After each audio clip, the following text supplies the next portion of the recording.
Success academy Jamkhandi YouTube ಚಾನಲ್ಗೆ ಸ್ವಾಗತ. Ramesh sir ಅವರ ಸಾರಥ್ಯದಲ್ಲಿ ಹಲವಾರು ವಿಷಯಗಳ MCQ online test series start ಆಗಿದೆ. ಅದರಲ್ಲಿ GPSTR ಇದೆ, ಆಮೇಲೆ HSTR ಇದೆ, PSTR ಇದೆ.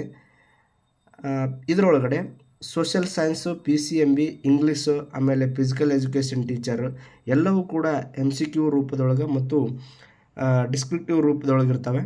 ಈ ಟೆಸ್ಟ್ ಸಿರೀಸು ಯಾರಿಗೆ ತಗೊಳ್ಬೇಕಂತಕ್ಕಂಥ ಆಸೆ ಇದೆ ಅವರೆಲ್ಲರೂ ಕೂಡ ಈ ಕೆಳಗಡೆ ಕಾಣ್ತಿರ್ತಕ್ಕಂಥ ಒಂದು ನಂಬರ್ಗೆ ಕಾಲ್ ಮಾಡಿದಾಗ ರಮೇಶ್ ಸರ್ ಸಂಪೂರ್ಣವಾಗಿರ್ತಕ್ಕಂಥ ಮಾಹಿತಿಯನ್ನು ಹೇಳ್ತಾರೆ.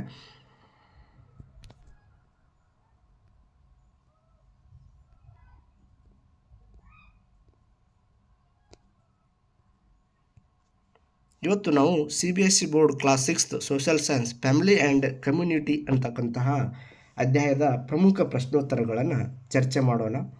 ಅದರೊಳಗಡೆ ಮೊದಲನೇ ಪ್ರಶ್ನೆ, ಪೋಷಕರು ಮತ್ತು ಅವರ ಮಕ್ಕಳನ್ನು ಒಳಗೊಂಡಿರುವ ಸಾಮಾಜಿಕ ಗುಂಪನ್ನು ಏನೆಂದು ಕರೆಯುತ್ತಾರೆ ಅಂತ ಪ್ರಶ್ನೆ ಇದೆ ನಿಮಗೆ.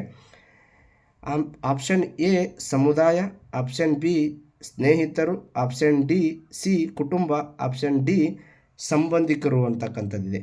ಇದಕ್ಕೆ ಸರಿಯಾಗಿರ್ತಕ್ಕಂಥ ಉತ್ತರವನ್ನು ನೀವು ಕಮೆಂಟ್ ಮೂಲಕನೂ ಕೂಡ ತಿಳಿಸ್ಬೋದು.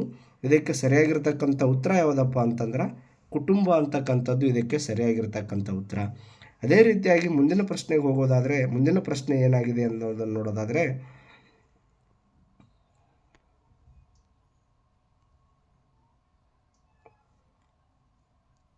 ಅಜ್ಜಿ, ಅಜ್ಜ, ಪೋಷಕರು,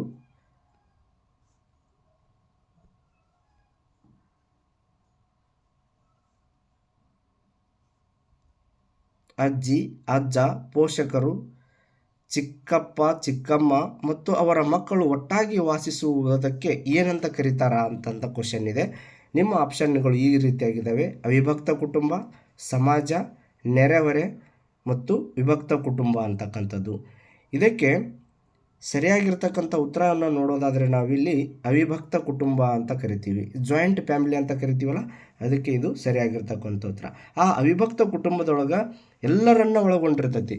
ಅಂದರೆ ಅಜ್ಜ ಇರ್ತಾನೆ, ಅಜ್ಜಿ ಇರ್ತಾರೆ, ಪೋಷಕರು ಇರ್ತಾರೆ, ಚಿಕ್ಕಮ್ಮ, ಚಿಕ್ಕಪ್ಪ ಮತ್ತು ಮಕ್ಕಳು ಒಟ್ಟಾಗಿ ವಾಸಿಸುವಂತಹ ಕುಟುಂಬಕ್ಕೆ ನಾವೇನಂತ ಕರಿತೀವಪ್ಪ ಅಂತಂದ್ರೆ ಅವಿಭಕ್ತ ಕುಟುಂಬ ಅಂತ ಕರಿತೀವಿ.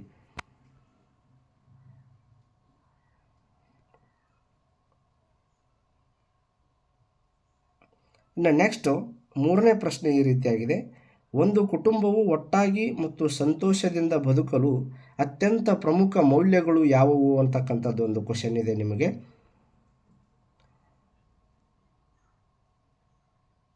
ನಿಮ್ಮ ಆಪ್ಷನ್ಗಳು ಈ ರೀತಿಯಾಗಿದೆ: ಹಣ ಮತ್ತು ಸಂಪತ್ತು, ಕಟ್ಟುನಿಟ್ಟಾದ ನಿಯಮಗಳು, ಪೈಪೋಟಿ ಮತ್ತು ಅಸೂಯೆ, ಪರಸ್ಪರ ಪ್ರೀತಿ ಮತ್ತು ಸಹಕಾರ. ಇದಕ್ಕೆ ಸರಿಯಾಗಿರ್ತಕ್ಕಂಥ ಉತ್ತರ ಯಾವುದಪ್ಪ ಅಂದರೆ ಆಪ್ಷನ್ D ಪರಸ್ಪರ ಪ್ರೀತಿ ಮತ್ತು ಸಹಕಾರದಿಂದ ಇದ್ದರೆ ಒಂದು ಕುಟುಂಬ ಒಟ್ಟಾಗಿ ಮತ್ತು ಸಂತೋಷದಿಂದ ಬದುಕಲು ಆ ಕುಟುಂಬದೊಳಗೆ ಪ್ರೀತಿ ಮತ್ತು ಸಹಕಾರ ಇತ್ತಂತಂದ್ರೆ ಆ ಕುಟುಂಬ ಸಂತೋಷದಿಂದ ಇರ್ತೈತಿ ಮತ್ತು ಒಟ್ಟಾಗಿ ಬಾಳ್ತಾ ಇರ್ತಾರೆ ಅಂತಕ್ಕಂಥದ್ದು.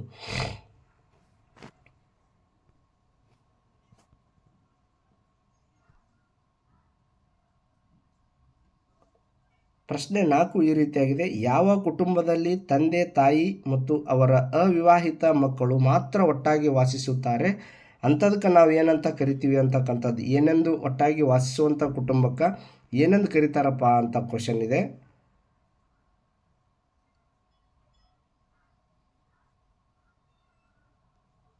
ವಿಭಕ್ತ ಕುಟುಂಬ ಅಂತಕ್ಕಂಥದ್ದು. ಅವಿಭಕ್ತ ಅಂತಂದ್ರೆ ಎಲ್ಲರೂ ಕೂಡಿರ್ತಕ್ಕಂಥದ್ದು. ಅವಿಭಕ್ತ ಕುಟುಂಬ ಅಂತ ಬಂದಾಗ ಎಲ್ಲರೂ ಕೂಡಿರ್ತಕ್ಕಂಥ ಕುಟುಂಬಕ್ಕೆ ನಾವು ಅವಿಭಕ್ತ ಕುಟುಂಬ ಅಂತ ಕರಿತೀವಿ.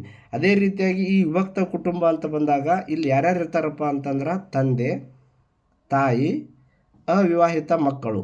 ತಂದೆ, ತಾಯಿ ಮತ್ತು ಅವಿವಾಹಿತ ಮಕ್ಕಳು ಅಂದರೆ ಮದುವೆಯಾಗದೇ ಇರ್ತಕ್ಕಂಥ ಮಕ್ಕಳು ತಂದೆ ತಾಯಿಗಳ ಜೊತೆ ಕೂಡಿರ್ತಾರಲ್ಲ, ಅದಕ್ಕೆ ನಾವು ಏನಂತ ಕರಿತೀವಪ್ಪ ಅಂತಂದ್ರೆ ವಿಭಕ್ತ ಕುಟುಂಬ ಅಂತಕ್ಕಂಥ ಆಪ್ಷನ್ನಿಂದ ಕರಿತಾ ಇದ್ದೀವಿ. ಇನ್ನು ನೆಕ್ಸ್ಟ್ 5ನೇ ಪ್ರಶ್ನೆ ಈ ರೀತಿಯಾಗಿದೆ: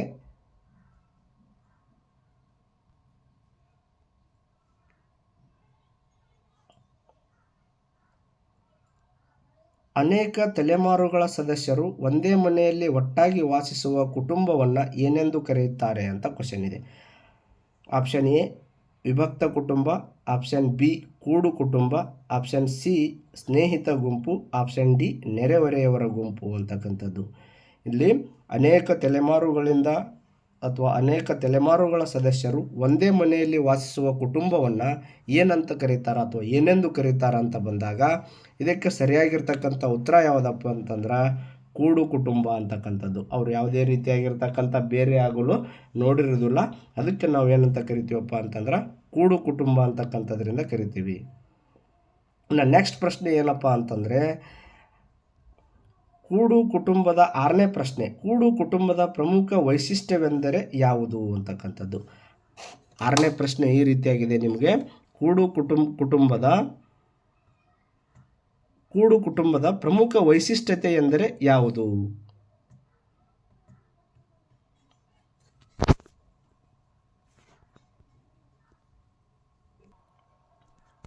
ಆಪ್ಷನ್ ಎ ಕೇವಲ ಪೋಷಕರು ಮತ್ತು ಅವರ ಮಕ್ಕಳು ಮಾತ್ರ ಇರುತ್ತಾರೆ. ಆಪ್ಷನ್ ಬಿ ಎಲ್ಲ ಸದಸ್ಯರು ಒಂದೇ ವಯಸ್ಸಿನವರಾಗಿರ್ತಾರೆ. ಅನೇಕ ತಲೆಮಾರುಗಳ ಸದಸ್ಯರು ಒಂದೇ ಮನೆಯಲ್ಲಿ ವಾಸಿಸುತ್ತಾರೆ. ಆಪ್ಷನ್ ಡಿ ಪ್ರತಿಯೊಬ್ಬ ಸದಸ್ಯರು ಪ್ರತ್ಯೇಕ ಮನೆಗಳಲ್ಲಿ ವಾಸಿಸುತ್ತಾರೆ ಅಂತಕ್ಕಂಥ ಆಪ್ಷನ್ಗಳಿದ್ದಾವೆ. ಇದಕ್ಕೆ ಸರಿಯಾಗಿರ್ತಕ್ಕಂಥ ಉತ್ತರ ಯಾವುದಪ್ಪ ಅಂತಂದ್ರೆ ಅನೇಕ ತಲೆಮಾರುಗಳ ಸದಸ್ಯರು ಒಂದೇ ಮನೆಯಲ್ಲಿ ವಾಸಿಸುತ್ತಾರೆ ಅಂತಕ್ಕಂಥದ್ದು ಇದಕ್ಕೆ ಸರಿಯಾಗಿರ್ತಕ್ಕಂಥ ಉತ್ತರ. ಇನ್ನು ನೆಕ್ಸ್ಟ್ 7ನೇ ಪ್ರಶ್ನೆ ಈ ರೀತಿಯಾಗಿದೆ ನಿಮ್ಮ ಮುಂದೆ. ಪ್ರಶ್ನೆ 7, ಆರೋಗ್ಯಕರ ಮತ್ತು ಸಂತೋಷದ ಕುಟುಂಬದ ಪ್ರಮುಖ ಲಕ್ಷಣ ಯಾವುದು ಅಂತಕ್ಕಂಥದ್ದು. ಒಂದು ಆರೋಗ್ಯಕರ ಮತ್ತು ಸಂತೋಷದ ಕುಟುಂಬದ ಪ್ರಮುಖ ಲಕ್ಷಣ ಯಾವುದು ಅಂತಕ್ಕಂಥದ್ದು ಕ್ವಶನ್ ಇದೆ ಇಲ್ಲಿ. ಇದಕ್ಕೆ ಆಪ್ಷನ್ಗಳು ಈ ರೀತಿಯಾಗಿದ್ದಾವೆ. ಎ ಆಪ್ಷನ್ ಹೆಚ್ಚು ಆಸ್ತಿ ಪಾಸ್ತಿ ಮತ್ತು ಐಷಾರಾಮಿ ಜೀವನ ನಡೆಸುವುದು. ಆಮೇಲೆ ಆಪ್ಷನ್ ಬಿ ಪ್ರತಿ ಸದಸ್ಯರ ವೈಯಕ್ತಿಕ ಯಶಸ್ಸು ಮತ್ತು ಸಾಧನೆಗಳು. ಆಪ್ಷನ್ ಸಿ ಕುಟುಂಬದ ಸದಸ್ಯರ ನಡುವೆ ಪ್ರೀತಿ, ಸಹಕಾರ ಮತ್ತು ಗೌರವ. ಆಪ್ಷನ್ ಡಿ ಹೊರಗಿನ ಸಮಾಜದಲ್ಲಿ ಹೆಚ್ಚಿನ ಸ್ಥಾನಮಾನ ಮತ್ತು ಪ್ರಭಾವ ಅಂತಕ್ಕಂಥದ್ದು. ಇದಕ್ಕೆ ಸರಿಯಾಗಿರ್ತಕ್ಕಂಥ ಉತ್ತರ ಗೊತ್ತಿರೋರು ಉತ್ತರವನ್ನು ಕಮೆಂಟ್ ಮೂಲಕನೂ ಕೂಡ ತಿಳಿಸ್ಬೋದು. ಆದರೆ ಇಲ್ಲಿ ಇದಕ್ಕೆ ಸರಿಯಾಗಿರ್ತಕ್ಕಂಥ ಉತ್ತರ ಏನಪ್ಪ ಅಂತಂದ್ರೆ ಆಪ್ಷನ್ ಸಿ ಆಗುತ್ತೆ. ಅಂದರೆ ಇಲ್ಲಿ ಕುಟುಂಬದ ಸದಸ್ಯರ ನಡುವೆ ಪ್ರೀತಿ, ಸಹಕಾರ ಮತ್ತು ಗೌರವ ಇತ್ತಂತಂದ್ರೆ ಆ ಕುಟುಂಬದೊಳಗೆ ಆರೋಗ್ಯಕರವಾಗಿರ್ತಕ್ಕಂಥ ವಾತಾವರಣ ಮತ್ತು ಸಂತೋಷದ ಮನೋಭಾವನೆ ಅಂತಕ್ಕಂಥದ್ದು ಇರುತ್ತೆ ಅಂತಕ್ಕಂಥದ್ದು. ನೆಕ್ಸ್ಟ್ 8ನೇ ಪ್ರಶ್ನೆಯನ್ನು ನೋಡೋದಾದರೆ ನಾವು ಪ್ರಶ್ನೆ 8 ಈ ರೀತಿಯಾಗಿದೆ. ಕುಟುಂಬದಲ್ಲಿ ಸಮಾನತೆ ಮತ್ತು ಪರಸ್ಪರ ಗೌರವವನ್ನು ಉತ್ತೇಜಿಸಲು ಮಕ್ಕಳು ಯಾವ ಜವಾಬ್ದಾರಿಯನ್ನು ಹಂಚಿಕೊಳ್ಳಬಹುದು ಅಂತಕ್ಕಂಥದ್ದು. ಇದಕ್ಕೆ ಆಪ್ಷನ್ ಈ ರೀತಿಯಾಗಿದೆ. ಆಪ್ಷನ್ ಎ ದಿನವಿಡೀ ಮೊಬೈಲ್ ಫೋನ್ ಬಳಸುತ್ತಾ ಆಟವಾಡುವುದು. ಆಪ್ಷನ್ ಬಿ ಕುಟುಂಬದ ಮುಖ್ಯ ಹಣಕಾಸಿನ ನಿರ್ಧಾರಗಳನ್ನು ತೆಗೆದುಕೊಳ್ಳುವುದು. ಆಪ್ಷನ್ ಸಿ ಕೇವಲ ತಮ್ಮ ಪಾಠಗಳನ್ನು ಓದುವುದು ಮತ್ತು ಪರೀಕ್ಷೆಗೆ ಸಿದ್ಧವಾಗುವುದು. ಮನೆಯ ಕೆಲಸಗಳಲ್ಲಿ ಅಂದರೆ ಸ್ವಚ್ಛತೆ ಮತ್ತು ವ್ಯವಸ್ಥೆಗೆ ಸಹಾಯ ಮಾಡುವುದು ಅಂತಕ್ಕಂಥದ್ದು. ಇದಕ್ಕೆ ಸರಿಯಾಗಿರ್ತಕ್ಕಂಥ ಉತ್ತರ ಯಾವುದಪ್ಪ ಅಂತಂದ್ರೆ ಆಪ್ಷನ್ ಡಿ ಮನೆಯ ಕೆಲಸಗಳಲ್ಲಿ ಅಂದರೆ ಸ್ವಚ್ಛತೆ ಮತ್ತು ವ್ಯವಸ್ಥೆಗೆ ಸಹಾಯ ಮಾಡುವುದು ಅಂತಕ್ಕಂಥದ್ದು. ಇಲ್ಲಿ ಒಂದು ಕುಟುಂಬ ಅಂತ ಬಂದಾಗ ಆ ಕುಟುಂಬದೊಳಗಡೆ ಬರ್ತಕ್ಕಂಥ ಕೆಲಸವನ್ನು ಕೂಡ ಮಾಡೋದ್ರಿಂದ ಆ ಕುಟುಂಬದ ಗೌರವವನ್ನು ಉತ್ತೇಜಿಸಲು ಏನು ಮಾಡ್ತಾನಂದ್ರೆ ಮಕ್ಕಳಿಗೆ ಜವಾಬ್ದಾರಿಯನ್ನು ಹಂಚಿಕೊಂಡಾಗ ಆಗುತ್ತೆ ಅಂತಕ್ಕಂಥದ್ದಕ್ಕೆ ಇದು ಕ್ವಶನ್ಗೆ ಸರಿಯಾಗಿರ್ತಕ್ಕಂಥ ಉತ್ತರ. ಇನ್ನು ನೆಕ್ಸ್ಟ್ 9ನೇ ಪ್ರಶ್ನೆಯನ್ನು ನಾವು ನೋಡೋದಾದರೆ ಇಲ್ಲಿ 9ನೇ ಪ್ರಶ್ನೆ ಯಾವ ರೀತಿಯಾಗಿದೆ ಅನ್ನೋದನ್ನು ನೋಡೋದಾದರೆ ಕುಟುಂಬವು ಮಕ್ಕಳಿಗೆ ಒದಗಿಸುವ ಪ್ರಮುಖ ಭಾವನಾತ್ಮಕ ಅಗತ್ಯಗಳಲ್ಲಿ ಒಂದು ಯಾವುದು ಅಂತಕ್ಕಂಥ ಕ್ವಶನ್ ಇದು. ಆಪ್ಷನ್ ಎ ಆಹಾರ ಮತ್ತು ವಸತಿ. ಆಪ್ಷನ್ ಬಿ ಶೈಕ್ಷಣಿಕ ತರಬೇತಿ. ಆಪ್ಷನ್ ಸಿ ಪ್ರೀತಿ ಮತ್ತು ಭದ್ರತೆ. ಆಪ್ಷನ್ ಡಿ ಸಾಮಾಜಿಕ ಸ್ಥಾನಮಾನ ಅಂತಕ್ಕಂಥದ್ದು. ಇದಕ್ಕೆ ಸರಿಯಾಗಿರ್ತಕ್ಕಂಥ ಉತ್ತರ ಯಾವುದಪ್ಪ ಅಂತಂದ್ರೆ ಪ್ರೀತಿ ಮತ್ತು ಭದ್ರತೆ. ಈ ಪ್ರೀತಿ ಮತ್ತು ಭದ್ರತೆಯನ್ನು ಒಂದು ಕುಟುಂಬದೊಳಗೆ ಕೊಟ್ಟಿವಿ ಅಂತಂದ್ರೆ ಮಕ್ಕಳು ಭಾವನಾತ್ಮಕವಾಗಿ ಏನಾಗ್ತಾರಪ್ಪ ಅಂತಂದ್ರೆ ಒಳಗೊಳ್ತಾರೆ ಅಂತಕ್ಕಂಥದ್ದು ಇದಕ್ಕೆ ಸರಿಯಾಗಿರ್ತಕ್ಕಂಥ ಉತ್ತರ ಆಗುತ್ತೆ. ಇನ್ನು 10ನೇ ಪ್ರಶ್ನೆಯನ್ನು ನಾವು ನೋಡೋದಾದರೆ ಇಲ್ಲಿ ಮಕ್ಕಳಲ್ಲಿ ನೈತಿಕ ಮೌಲ್ಯಗಳು ಮತ್ತು ಸಂಸ್ಕೃತಿಯನ್ನು ಬೆಳೆಸುವಲ್ಲಿ ಪ್ರಮುಖ ಪಾತ್ರ ವಹಿಸುವ ಮೂಲಭೂತ ಸಂಸ್ಥೆ ಯಾವುದು ಅಂತ ಕ್ವಶನ್ ಇದೆ. ನೋಡಿ, ಈ ರೀತಿಯಾಗಿರ್ತಕ್ಕಂಥ ಕ್ವಶನ್ಗಳು ನಮ್ಮ HSTR ಆಗಿರ್ಬೋದು, GPSTR ಆಗಿರ್ಬೋದು, ಇನ್ನಿತರ ಯಾವುದೇ ರೀತಿಯಾಗಿರ್ತಕ್ಕಂಥ ಎಕ್ಸಾಮ್ಗಳಿಗೆ ಬಂದುವಪ್ಪ ಅಂತಂದ್ರೆ ನಾವು ಇಲ್ಲಿ ಕರೆಕ್ಟಾಗಿ ಕ್ವಶನನ್ನು ಅರ್ಥ ಮಾಡ್ಕೊಂಡಿದ್ದೆ ಕರೆ ಆಯ್ತಂದ್ರೆ ನಮಗೆ ಹೆಲ್ಪ್ ಆಗುತ್ತೆ ಪೇಪರ್ದೊಳಗಡೆ. ಆಪ್ಷನ್ ಎ ಏನಾಗಿದೆ, ಕುಟುಂಬ ಇದೆ. ಆಪ್ಷನ್ ಬಿ ಏನಾಗಿದೆ, ಶಾಲೆ. ಆಪ್ಷನ್ ಸಿ ಸರ್ಕಾರ. ಆಪ್ಷನ್ ಡಿ ಕ್ರೀಡಾ ಕ್ಲಬ್ ಅಂತಕ್ಕಂಥದ್ದಿದೆ. ಇದಕ್ಕೆ ಸರಿಯಾಗಿರ್ತಕ್ಕಂಥ ಉತ್ತರ ಯಾವುದಪ್ಪ ಅಂತಂದ್ರೆ ಕುಟುಂಬ ಅಂತಕ್ಕಂಥದ್ದು ಸರಿಯಾಗಿರ್ತಕ್ಕಂಥ ಉತ್ತರ. ಮಕ್ಕಳಲ್ಲಿ ನೈತಿಕ ಮೌಲ್ಯ ಮತ್ತು ಸಂಸ್ಕೃತಿಯನ್ನು ಮೊಟ್ಟ ಮೊದಲಿಗೆ ಬೆಳೆಸಿ ಹೊರಗಡೆ ಕಳಿಸೋದೇ ಯಾವುದಪ್ಪ ಅಂತಂದ್ರೆ ಅದು ಕುಟುಂಬ. ನೆಕ್ಸ್ಟ್ 11ನೇ ಪ್ರಶ್ನೆ ಈ ರೀತಿಯಾಗಿದೆ. ಸಮುದಾಯ ಎಂಬ ಪದವನ್ನು ಸರಿಯಾಗಿ ವಿವರಿಸುವ ವಾಕ್ಯ ಯಾವುದು ಅಂತ ಕ್ವಶನ್ ಇದೆ. ಸಮುದಾಯ ಎಂಬ ಪದವನ್ನು ಸರಿಯಾಗಿ ವಿವರಿಸುವ ವಾಕ್ಯ ಯಾವುದು ಅಂತ ಇದೆ. ಇಲ್ಲಿ ನಿಮ್ಮ ಆಪ್ಷನ್ಗಳು ಈ ರೀತಿಯಾಗಿವೆ. ಒಬ್ಬ ವ್ಯಕ್ತಿಯು ತನ್ನ ವೈಯಕ್ತಿಕ ಚಟುವಟಿಕೆಯನ್ನು ನಡೆಸುವ ಸ್ಥಳಕ್ಕೆ ಸಮುದಾಯ ಅಂತ ಕರಿತೀವಾ? ಅಥವಾ ಎರಡನೇ ಆಪ್ಷನ್ ಬಿ, ನಗರದ ಮಧ್ಯದಲ್ಲಿರುವ ಒಂದು ದೊಡ್ಡ ವಾಣಿಜ್ಯ ಕಟ್ಟಡ, ಒಂದೇ ಕುಟುಂಬಕ್ಕೆ ಸೇರಿದ ಸದಸ್ಯರು ಮಾತ್ರ ಇರುವ ಗುಂಪು. ಆಪ್ಷನ್ ಡಿ, ಒಂದೇ ಪ್ರದೇಶದಲ್ಲಿ ವಾಸಿಸುವ ಮತ್ತು ಕೆಲವು ಸಾಮಾನ್ಯ ಗುಣಲಕ್ಷಣಗಳನ್ನು ಹಂಚಿಕೊಳ್ಳುವ ಜನರ ಗುಂಪು ಅಂತಕ್ಕಂಥದಕ್ಕೆ ನಾವೇನಂತ ಕರಿತೀವಿ ಅಂದ್ರೆ ಸಮುದಾಯ ಅಂತ ಕರಿತೀವಿ ಅಂತಕ್ಕಂಥ ಆಪ್ಷನ್ಗಳಿದ್ದಾವೆ. ಇದಕ್ಕೆ ಸರಿಯಾಗಿರ್ತಕ್ಕಂಥ ಉತ್ತರವನ್ನು ನಾವು ಇಲ್ಲಿ ನೋಡೋದಾದರೆ ಇದಕ್ಕೆ ಸರಿಯಾಗಿರ್ತಕ್ಕಂಥ ಉತ್ತರ ಯಾವುದಪ್ಪ ಅಂದ್ರೆ ಡಿ, ಒಂದೇ ಪ್ರದೇಶದಲ್ಲಿ ವಾಸಿಸುವ ಮತ್ತು ಕೆಲವು ಸಾಮಾನ್ಯ ಗುಣಲಕ್ಷಣಗಳನ್ನು ಹಂಚಿಕೊಳ್ಳುವಂತಹ ಜನರ ಗುಂಪಿಗೆ ನಾವೇನಂತ ಕರಿತೀವಪ್ಪ ಅಂತಂದ್ರೆ ಸಮುದಾಯ ಅಂತ ಕರಿತೀವಿ. ಅದು ಸಮುದಾಯ ಅಂತಕ್ಕಂಥ ವ್ಯಾಖ್ಯೆಗೆ ಸರಿಯಾಗಿರ್ತಕ್ಕಂಥ ಉತ್ತರ ಆಗುತ್ತೆ. ಇನ್ನು ನೆಕ್ಸ್ಟ್ 12ನೇ ಪ್ರಶ್ನೆ ಈ ರೀತಿಯಾಗಿದೆ. ಸಮುದಾಯದಲ್ಲಿ ಜನರು ಒಟ್ಟಾಗಿ ವಾಸಿಸುವುದರಿಂದ ಯಾವ ಅಂಶವು ಬೆಳೆಯುತ್ತದೆ? ಆಪ್ಷನ್ ಎ, ಪರಸ್ಪರ ಬೆಂಬಲ, ಪರಸ್ಪರ ಸಹಕಾರ. ಆಪ್ಷನ್ ಬಿ, ಕೇವಲ ಹಣ ಗಳಿಸುವ ಅವಕಾಶಗಳು. ಆಪ್ಷನ್ ಸಿ, ವೈಯಕ್ತಿಕ ಸ್ಪರ್ಧೆ ಮತ್ತು ಜಗಳಗಳು. ಆಪ್ಷನ್ ಡಿ, ಪ್ರತ್ಯೇಕತೆ ಮತ್ತು ಏಕಾಂತತೆ ಅಂತಕ್ಕಂಥದ್ದು. ಇದಕ್ಕೆ ಸರಿಯಾಗಿರ್ತಕ್ಕಂಥ ಉತ್ತರ ಯಾವುದಪ್ಪ ಅಂತಂದ್ರೆ ಆಪ್ಷನ್ ಎ ಇದಕ್ಕೆ ಸರಿಯಾಗಿರ್ತಕ್ಕಂಥ ಉತ್ತರ ಆಗುತ್ತೆ ಸ್ನೇಹಿತರೆ. ಪರಸ್ಪರ ಸಹಕಾರ ಮತ್ತು ಬೆಂಬಲ. ಇಲ್ಲಿ ಸಮುದಾಯ ಮತ್ತು ಕುಟುಂಬ ಅಂತಕ್ಕಂಥದ್ದು ಬಂದಾಗ ಅಲ್ಲಿ ಪ್ರೀತಿ ಮತ್ತು ಗೌರವನೂ ಇರಬೇಕು, ಸಹಕಾರನೂ ಇರಬೇಕು. ಅಂದಾಗ ಅದು ಏನಾಗುತ್ತಂದ್ರೆ ಸಮುದಾಯನೂ ಕೂಡ ಒಳ್ಳೆಯದಾಗುತ್ತೆ. ಕುಟುಂಬದೊಳಗಡೆ ಇರ್ತಕ್ಕಂಥದ್ದಕ್ಕೆ ಎಲ್ಲರಿಗೂ ಕೂಡ ಒಳ್ಳೆಯ ಅವಕಾಶ ಸಿಗುತ್ತೆ ಅಂತಕ್ಕಂಥದ್ದು. ನೆಕ್ಸ್ಟ್ 13ನೇ ಪ್ರಶ್ನೆಯನ್ನು ನೋಡೋದಾದರೆ ನಾವು ಕ್ವಶನ್ ನಂಬರ್ 13, ಸಮುದಾಯದಲ್ಲಿ ಜನರು ಪರಸ್ಪರ ಸಹಾಯ ಮಾಡಿ ಗುರಿಗಳನ್ನು ತಲುಪಲು ಯಾವ ಗುಣವನ್ನು ರೂಢಿಸಿಕೊಳ್ಳಬೇಕು ಅಂತಕ್ಕಂಥದ್ದಿದೆ ಕ್ವಶನ್ನು. ಆಪ್ಷನ್ ಎ, ವೈಯಕ್ತಿಕ ಆಸೆಗಳನ್ನು ಪೂರೈಸುವುದು. ಆಪ್ಷನ್ ಬಿ, ಕೇವಲ ಸ್ವಂತ ಕೆಲಸ ಮಾಡುವುದು. ಆಪ್ಷನ್ ಸಿ, ಹೆಚ್ಚಿನ ಸಂಪತ್ತನ್ನು ಸಂಗ್ರಹಿಸುವುದು. ಆಪ್ಷನ್ ಡಿ, ಒಟ್ಟಾಗಿ ಕೆಲಸ ಮಾಡುವುದು ಅಂತಕ್ಕಂಥದ್ದು. ಇದಕ್ಕೆ ಸರಿಯಾಗಿರ್ತಕ್ಕಂಥ ಉತ್ತರ ಏನಪ್ಪ ಅಂದ್ರೆ ಒಟ್ಟಾಗಿ ಕೆಲಸ ಮಾಡುವುದು ಇದಕ್ಕೆ ಸರಿಯಾಗಿರ್ತಕ್ಕಂಥ ಉತ್ತರ ಆಗಿದೆ. ಆಪ್ಷನ್ ಡಿ ಈ ಪ್ರಶ್ನೆಗೆ ಸರಿಯಾಗಿರ್ತಕ್ಕಂಥ ಉತ್ತರ. 14ನೇ ಪ್ರಶ್ನೆ.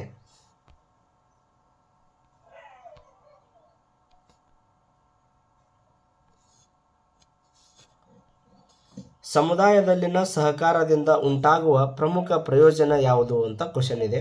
ನಿಮ್ಮ ಆಪ್ಷನ್ ಈ ರೀತಿಯಾಗಿದ್ದಾವೆ. ಎ, ಹೊರಗಿನ ಸಂಪರ್ಕಗಳು ಬಲವಾಗಿ ಬೆಳೆಯುತ್ತವೆ. ಬಿ ಆಪ್ಷನ್ ಈ ರೀತಿಯಾಗಿದೆ, ಸಮುದಾಯದಲ್ಲಿ ಒಗ್ಗಟ್ಟು ಹೆಚ್ಚುತ್ತದೆ. ಸಿ, ವೈಯಕ್ತಿಕ ಭಿನ್ನಾಭಿಪ್ರಾಯಗಳು ಹೆಚ್ಚು ಬೆಳೆಯುತ್ತವೆ. ಡಿ, ಕೇವಲ ಶ್ರೀಮಂತರಿಗೆ ಮಾತ್ರ ಪ್ರಯೋಜನ ದೊರೆಯುತ್ತದೆ ಅಂತಕ್ಕಂಥ ಆಪ್ಷನ್ಗಳಿದ್ದಾವೆ. ಇದಕ್ಕೆ ಸರಿಯಾಗಿರ್ತಕ್ಕಂಥ ಉತ್ತರವನ್ನು ನಾವಿಲ್ಲಿ ಗುರುತಿಸ್ಕೊಳ್ಳೋದು ಯಾವುದಪ್ಪ ಅಂದ್ರೆ ಬಿ ಇದಕ್ಕೆ ಸರಿಯಾಗಿರ್ತಕ್ಕಂಥ ಉತ್ತರ. 14ನೇ ಪ್ರಶ್ನೆಗೆ ಸರಿಯಾಗಿರ್ತಕ್ಕಂಥ ಉತ್ತರ ಯಾವುದಪ್ಪ ಅಂದ್ರೆ ಬಿ, ಅಂದರೆ ಸಮುದಾಯದಲ್ಲಿ ಒಗ್ಗಟ್ಟು ಹೆಚ್ಚುತ್ತದೆ. ಈ ಸಮುದಾಯದೊಳಗೆ ಒಗ್ಗಟ್ಟು ಹೆಚ್ಚುವುದರಿಂದ ಒಗ್ಗಟ್ಟು ಹೆಚ್ಚಬೇಕಾದ್ರೆ ಏನಿರಬೇಕಪ್ಪ ಅಂದ್ರೆ ಸಮುದಾಯದಲ್ಲಿ ಮೊದಲು ಸಹಕಾರ ಮತ್ತು ಪ್ರೀತಿ ಇತ್ತಂದ್ರೆ ಆ ಸಮುದಾಯ ಏನಾಗತ್ತಂತಂದ್ರೆ ಒಗ್ಗಟ್ಟಿನಿಂದ ಇರ್ತೈತಿ ಅಂತಕ್ಕಂಥದ್ದು. ಇನ್ನು 15ನೇ ಪ್ರಶ್ನೆಯನ್ನು ನಾವು ಇಲ್ಲಿ ನೋಡೋದಾದರೆ 15ನೇ ಪ್ರಶ್ನೆ ಈ ರೀತಿಯಾಗಿದೆ.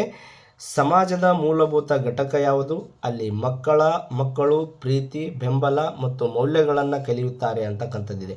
ಅಂದರೆ ಸಮಾಜದೊಳಗಡೆ ಇರ್ತಕ್ಕಂಥ ಮೂಲಭೂತ ಘಟಕ ಯಾವುದು? ಅಲ್ಲಿ ಮಕ್ಕಳು ಕೂಡ ಇರ್ತಾರೆ, ಆ ಮಕ್ಕಳಿಗೆ ಬೆಂಬಲ ಇರುತ್ತೆ, ಪ್ರೀತಿ ಇರುತ್ತೆ ಮತ್ತು ಮೌಲ್ಯಗಳನ್ನು ಕೂಡ ಕಲಿತಾರೆ ಅಂತಕ್ಕಂಥ ಕ್ವಶನ್ ಇದೆ. ಇದಕ್ಕೆ ಸರಿಯಾಗಿರ್ತಕ್ಕಂಥ ಇದಕ್ಕೆ ಆಪ್ಷನ್ಗಳು ಈ ರೀತಿಯಾಗಿದ್ದಾವೆ. ಶಾಲೆ, ಬಿ ನೆರೆಹೊರೆ, ಸಿ ಕುಟುಂಬ, ಡಿ ಸಮುದಾಯ ಅಂತಕ್ಕಂಥದ್ದು. ಇದಕ್ಕೆ ಸರಿಯಾಗಿರ್ತಕ್ಕಂಥ ಉತ್ತರ ಯಾವುದಪ್ಪ ಅಂತಂದ್ರೆ ಕುಟುಂಬ ಅಂತಕ್ಕಂಥದ್ದು. ಅಂದರೆ ಈ ಕುಟುಂಬವನ್ನು ನಾವು ಏನಂತ ಕರಿತೀವಪ್ಪ ಅಂತಂದ್ರೆ ಸಮಾಜದ ಮೂಲಭೂತ ಘಟಕ ಅಂತ ಕರಿತೀವಿ. ಈ ಕುಟುಂಬದೊಳಗೆ ಮಕ್ಕಳಿಗೆ ಏನು ಸಿಗ್ತೈತಪ್ಪ ಅಂತಂದ್ರೆ ಪ್ರೀತಿನೂ ಸಿಗುತ್ತೆ, ಆನಂತರ ಬೆಂಬಲನೂ ಸಿಗುತ್ತೆ. ಆ ಕುಟುಂಬದಿಂದನೇ ಕೂಡ ಮಕ್ಕಳಿಗೆ ನೈತಿಕ ಮೌಲ್ಯಗಳು ಕೂಡ ಸಿಗ್ತವೆ ಅಂತಕ್ಕಂಥದ್ದು. ಇನ್ನು 16ನೇ ಪ್ರಶ್ನೆಯನ್ನು ನೋಡೋದಾದರೆ 16ನೇ ಪ್ರಶ್ನೆ ಯಾವ ರೀತಿಯಾಗಿದೆ ಅಂತಂದರೆ,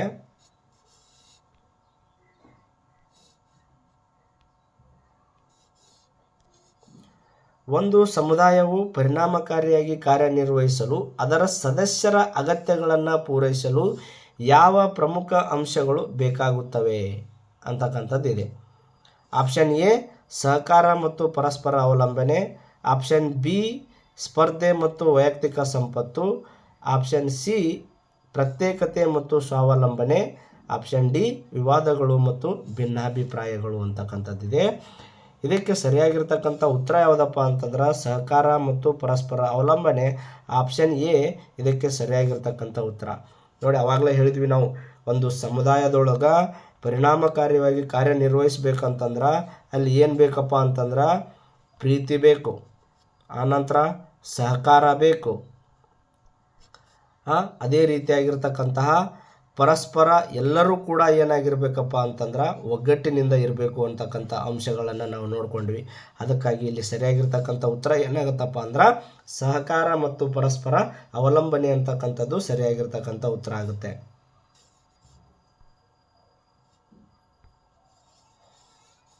ಇನ್ನು 17ನೇ ಪ್ರಶ್ನೆಯನ್ನು ಇಲ್ಲಿ ನೋಡೋಣ.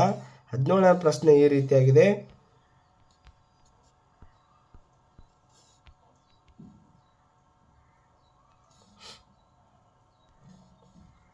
ಈ ಕೆಳಗಿನವುಗಳಲ್ಲಿ ಯಾವುದು ಉತ್ತಮ ನಾಗರಿಕ ಪ್ರಜ್ಞೆಯ ಸಂಕೇತವಾಗಿದೆ? ಈ ಕೆಳಗಿನವುಗಳಲ್ಲಿ ಯಾವುದು ಉತ್ತಮ ನಾಗರಿಕ ಪ್ರಜ್ಞೆಯ ಸಂಕೇತವಾಗಿದೆ ಅಂತ ಪ್ರಶ್ನೆ ಇದೆ. ಆಪ್ಷನ್ ಎ ಕೇವಲ ನಮ್ಮ ಮನೆಯನ್ನು ಸ್ವಚ್ಛವಾಗಿಡುವುದು, ಸಾರ್ವಜನಿಕ ಸ್ಥಳಗಳನ್ನು ಕೂಡ ಸ್ವಚ್ಛವಾಗಿಡುವುದು, ಸಾರ್ವಜನಿಕ ಗೋಡೆಗಳ ಮೇಲೆ ಬರೆಯುವುದು, ಸಾರ್ವಜನಿಕ ಸ್ಥಳಗಳಲ್ಲಿ ಗಟ್ಟಿಯಾಗಿ ಮಾತನಾಡುವುದು ಅಂತಕ್ಕಂಥದ್ದು. ಇಲ್ಲಿ 17ನೇ ಪ್ರಶ್ನೆ ಆಪ್ಷನ್ಗಳು ಈ ರೀತಿಯಾಗಿದ್ದಾವೆ. ಪ್ರಶ್ನೆ ಏನನ್ನು ಮೊದಲು ಅರ್ಥ ಮಾಡ್ಕೋಬೇಕು ಇಲ್ಲಿ. ಅಂದರೆ ಇದು ಕೆಳಗಿನ ಯಾವುದು ಉತ್ತಮ ನಾಗರಿಕ ಪ್ರಜ್ಞೆಯ ಸಂಕೇತವಾಗಿದೆ ಅಂತಂದಾಗ ಪ್ರಶ್ನೆ ಯಾವ ರೀತಿಯಾಗಿದೆ ಅಂತಂದ್ರೆ ಪಾಸಿಟಿವ್ ರೂಪದೊಳಗಿದೆ ಪ್ರಶ್ನೆ. ಹಾಗಾದರೆ ಇಲ್ಲಿ ನಾವು ಕೆಲವೊಂದಿಷ್ಟು ಏನಪ್ಪ ಅಂತಂದ್ರೆ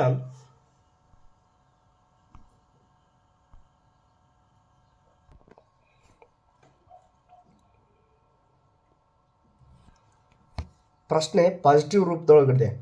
ಹಾಗಾದರೆ ಇಲ್ಲಿ ನೆಗೆಟಿವ್ ಉತ್ತರಗಳನ್ನು ಕೂಡ ಕೊಟ್ಟಿರ್ತಾರೆ. ಅದರೊಳಗಡೆ ಯಾವ್ಯಾವ ನೆಗೆಟಿವ್ ಆಗಿದ್ದಾವೆ ಅಂತಕ್ಕಂಥದ್ದನ್ನು ನಾವಿಲ್ಲಿ ಕಂಡುಕೊಳ್ಬೇಕಾಗತ್ತೆ. ಅಂದರೆ ಇಲ್ಲಿ ಕೇವಲ ನಮ್ಮ ಮನೆಯನ್ನು ಸ್ವಚ್ಛವಾಗಿಡುವುದು ಏನಾಗುತ್ತಪ್ಪ ಅಂತಂದ್ರೆ ಅದು ವೈಯಕ್ತಿಕ ಆದಂಗಾಯಿತು.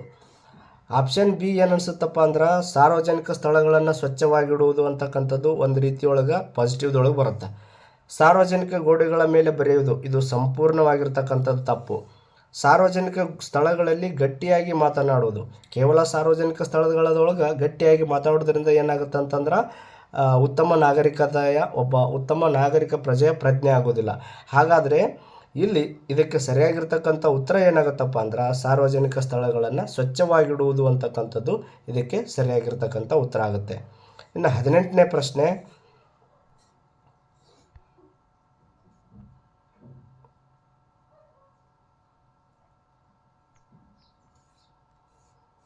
ಕುಟುಂಬ ಮತ್ತು ಸಮುದಾಯದಲ್ಲಿ ಉತ್ತಮ ಸಾಮಾಜಿಕ ಮೌಲ್ಯವನ್ನು ಉತ್ತೇಜಿಸಲು ಕೆಳಗಿನವುಗಳಲ್ಲಿ ಯಾವುದು ಅತ್ಯಂತ ಮುಖ್ಯವಾಗಿದೆ ಅಂತಕ್ಕಂಥದ್ದಿದೆ. ಆಪ್ಷನ್ ಎ ಸ್ವಾರ್ಥದಿಂದ ವರ್ತಿಸುವುದು, ಪರಸ್ಪರ ಜಗಳವಾಡುವುದು, ಇತರರ ಅಭಿಪ್ರಾಯಗಳನ್ನು ನಿರ್ಲಕ್ಷಿಸುವುದು, ಆಪ್ಷನ್ ಡಿ ಹಿರಿಯರಿಗೆ ಗೌರವ ನೀಡುವುದು ಅಂತಕ್ಕಂಥದ್ದು.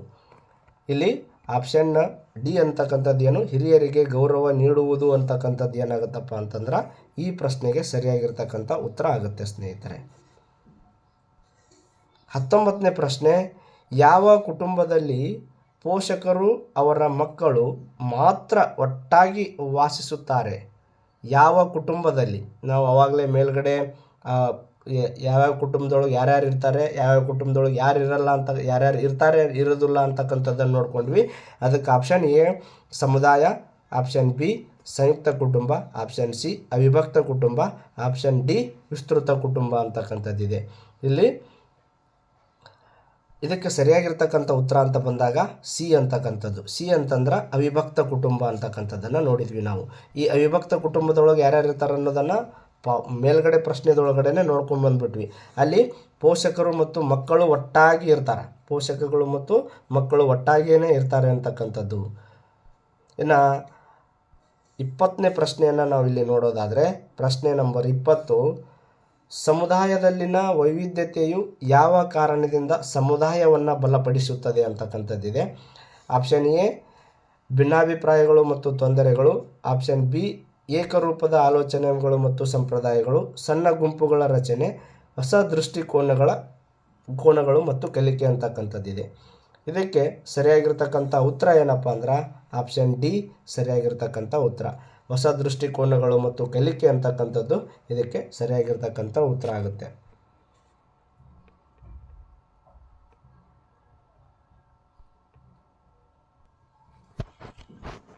ಯಾರಿಗೆ ಸಕ್ಸಸ್ ಅಕಾಡೆಮಿ ಜಮಖಂಡಿ ಒಳಗೆ ರಮೇಶ್ ಸರ್ ಅವರ ಸಾರಥ್ಯದೊಳಗೆ PSTR 2026 ಈಗಾಗಲೇ ಟೆಸ್ಟ್ ಸಿರೀಸ್ಗಳು ಕೂಡ ಆರಂಭವಾಗಿದ್ದಾವೆ. ಅದು ಕೇವಲ 449 ರೂಪಾಯಿದೊಳಗೆ. ನಿಮಗೆ ಯಾರಿಗೇನಾದರೂ ಈ ಪರೀಕ್ಷೆಯನ್ನು ತೆಗೆದುಕೊಳ್ಬೇಕಂತಕ್ಕಂಥ ಆಸಕ್ತಿ ಇತ್ತಂದ್ರೆ ಇಲ್ಲಿರ್ತಕ್ಕಂಥ ನಂಬರ್ಗೆ ಏನು ಮಾಡಿರಿ, ಕಾಂಟ್ಯಾಕ್ಟ್ ಮಾಡಿರಿ. ಇನ್ನು ಅದೇ ರೀತಿಯಾಗಿರ್ತಕ್ಕಂಥದ್ದು HSTR ಬ್ಯಾಚ್ ಕೂಡ ಪ್ರಾರಂಭ ಆಗೈತೆ. ಆ HSTR ಬ್ಯಾಚ್ನ ಪ್ರೈಸ್ 2750 ರೂಪಾಯಿ ಇರುತ್ತೆ. ಇದು ಆಲ್ ಸಬ್ಜೆಕ್ಟು ಎಲ್ಲಿವರೆಗೂ ಇರುತ್ತಪ್ಪ ಅಂತಂದ್ರೆ ನಿಮ್ಮ ಪರೀಕ್ಷೆ ಆಗುವವರೆಗೂ ಕೂಡ ಇರುತ್ತೆ. ಪೇಪರ್ 1 ಮತ್ತು ಪೇಪರ್ 2 ಅಂತಕ್ಕಂಥದ್ದು ಇಂಗ್ಲೀಷ್ ಲ್ಯಾಂಗ್ವೇಜ್ ಮಾತ್ರ, ಇಂಗ್ಲೀಷ್ ಟೀಚರ್ಗೆ. ಇನ್ನು ಅದೇ ರೀತಿಯಾಗಿರ್ತಕ್ಕಂಥದ್ದು GPSTR ಕೂಡ ಏನಾಗಿದೆಯಪ್ಪ ಅಂತಂದ್ರೆ ತರಗತಿಗಳು ಈಗಾಗಲೇ ಪ್ರಾರಂಭ ಆಗಿದ್ದಾವೆ. ಅದಕ್ಕೆ ಫೀಸು 2250. ಇದು ಕೂಡ ಪರೀಕ್ಷೆ ಆಗುವವರೆಗೂ ಪೇಪರ್ 1 ಮತ್ತು ಪೇಪರ್ 2 ಅಂತಕ್ಕಂಥದ್ದು. ಎಲ್ಲಪ್ಪ ಅದು ಅಂತಂದ್ರೆ ನಿಮ್ಮ ಸಕ್ಸಸ್ ಅಕಾಡೆಮಿ ಒಳಗೆ. ನಿಮ್ಮ ಸಕ್ಸಸ್ ಎಲ್ಲೈತಿ ಅಂತಂದ್ರೆ ನಿಮ್ಮ ಆಯ್ಕೆ ಎಲ್ಲೈತಿ. ಹಾಗಾಗಿ ಸಕ್ಸಸ್ ಅಕಾಡೆಮಿ ಜಮಖಂಡಿ ಅಂತಕ್ಕಂಥದ್ದು ಒಂದು ಸರಿಯಾದ ವೇದಿಕೆ ಆಗೈತೆ ಅಂತ ಹೇಳ್ತಾ, ಎಲ್ಲರೂ ಇನ್ನೂ ನಿಮಗೆ ಏನಾದರೂ ಇಂಟ್ರೆಸ್ಟ್ ಇತ್ತಪ್ಪ ಅಂತಂದ್ರೆ ಆ ಸಕ್ಸಸ್ ಅಕಾಡೆಮಿ ಜಮಖಂಡಿ ಆ್ಯಪನ್ನು ಡೌನ್ಲೋಡ್ ಮಾಡ್ಕೊಳ್ರಿ. ನಿಮಗೆ ತರಗತಿಗಳು ಉತ್ತಮವಾಗಿರ್ತಕ್ಕಂಥ ತರಗತಿಗಳು ಸಿಗ್ತಾವೆ ಅಂತ ಹೇಳ್ತಾ ಇವತ್ತಿನ ತರಗತಿಯನ್ನು ಇಲ್ಲಿಗೆ ಮುಗಿಸೋಣ. ಧನ್ಯವಾದಗಳು.